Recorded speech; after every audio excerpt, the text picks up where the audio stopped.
Truck driver Sean, I am here today with this lovely thing right here.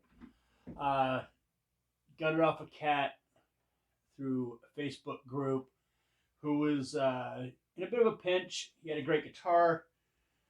I had sold some stuff, so I had some money to reinvest. And I've been missing my KM-6 Mach 3 since I got rid of it. So this is the hybrid. It's a prototype, so you're not really going to see anything like this, but the other ones are less the color, exactly the same.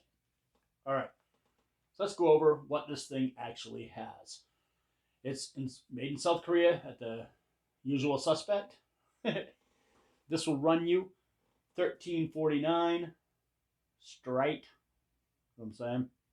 It's a little pricey, but you kind of get what you're paying for.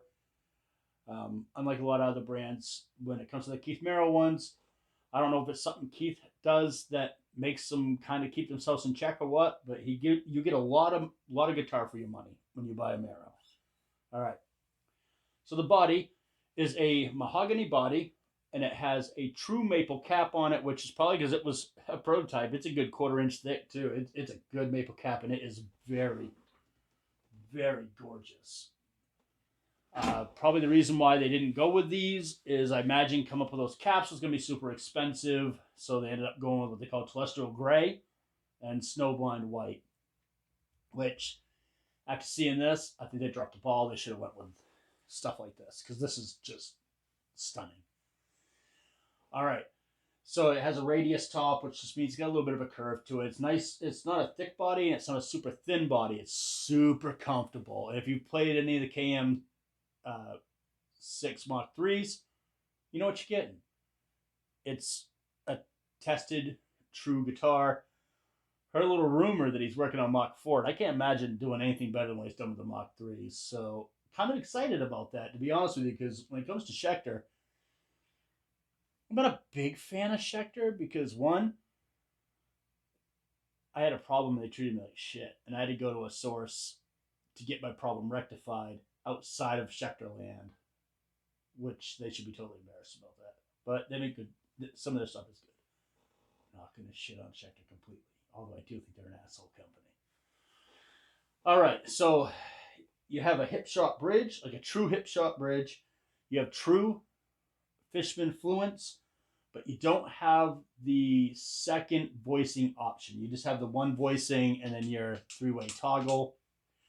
So yeah, it is what it is, folks. I mean, nothing really crazy there. They have made this kind of minimalistic. You have an amazing jack. It's a suck-in jack, or if you want to call them, it's like a crater. So you get in there, nothing's going to nudge it or bust it. It's really good. You have a 3-piece maple neck with carbon fiber reinforcement, ebony fretboard with 24 extra jumbo stainless steel frets with Lumile side dots, Schecter lock-in tuners, which oddly enough, for some of the brands that do lock-in tuners, they kind of just do these cheap-ass wobbly versions. But Schecter actually, mad props to the Schecter team, their Schecter locking tuners are actually really good.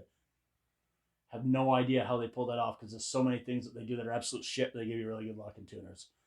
And we all remember when I did that John Petrucci model, right? Like the high-end one that came with this janky-ass, shitty fucking nut. The Marrow comes with the Ernie compensated nut. And you have a little 9-volt battery compartment on the back, so you don't have to keep constantly taking the covers off.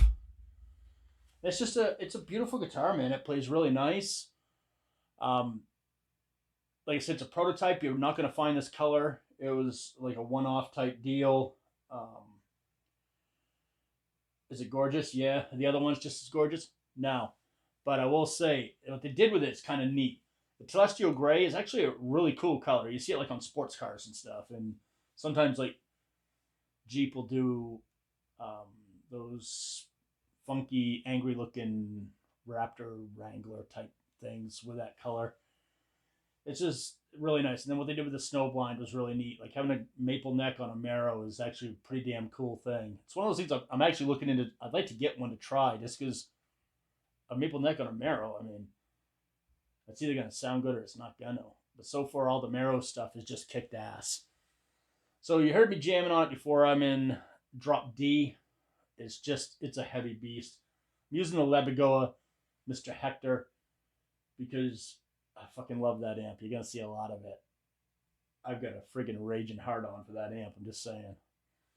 And I'm getting a little help with the Eris Effects Parallel Overdrive version 2, which I understand those things, there's only a couple of them left and then they're done. It's really good. So I'm going to riff out a little bit. I'm going to ditch on out of here. Super quick, super simple little review. Please subscribe to my channel. More stuff coming down the pike, of course. Please subscribe to that channel. Find me on Facebook, Truck Driver Sean. Pretty easy to find. I'm a fat dude standing in front of an 18-wheeler. Can't fucking miss it. All right. I'm going to chug a little bit. And we out.